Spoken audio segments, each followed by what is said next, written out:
Hello and welcome, Possum here, bringing you the first chapter of 2K14 30 Years of WrestleMania mode, Hulkamania Running Wild. 2K, in association with Bleacher Report, have revealed all 46 matches to be in 30 Years of WrestleMania mode, and I'll be going off the first chapter here. Starting off with WrestleMania 1, Andre the Giant vs. Big John Studd. Two larger-than-life men face off in this $15,000 Body Slam challenge. 2K has released a great picture of Andre throwing the money into the crowd after his victory. Then we go on to WrestleMania 2, WWE Champion Hulk Hogan vs. King Kong Bundy. Hulk Hogan's first singles match at WrestleMania is against the big man King Kong Bundy in the steel cage match. Then we go to WrestleMania 3, Macho Man Randy Savage vs. Ricky the Dragon Steamboat for the Intercontinental Championship. A match that stole the show at WrestleMania 3. It is one of the greatest matches of all time at WrestleMania.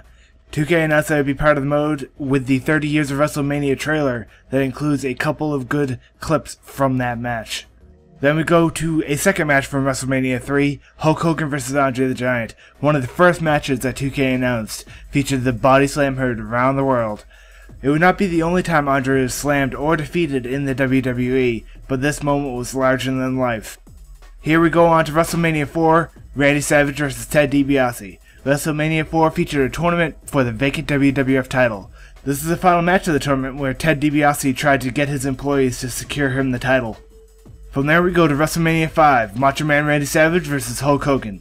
The Mega Powers explode in a very classic match as these two biggest names of the industry and two very good friends face off for the WWF Championship. WrestleMania 6, Hulk Hogan vs. the Intercontinental Champion, Ultimate Warrior. One of the most iconic matches for the Ultimate Warrior as he captured both the WWF and the Intercontinental Championship at the same time, cleanly defeating Hulk Hogan. And there we go on to WrestleMania 7, Sergeant Slaughter vs. Hulk Hogan. Sergeant Slaughter would make one of his few significant WrestleMania matches as a very un-American soldier, facing off against a real American Hulk Hogan for the WWF title. WrestleMania 8, Ric Flair vs. Macho Man Randy Savage. Tensions were high between Randy Savage and Ric Flair when Ric Flair was accused of being with Sensational Sherry behind the back of Randy Savage.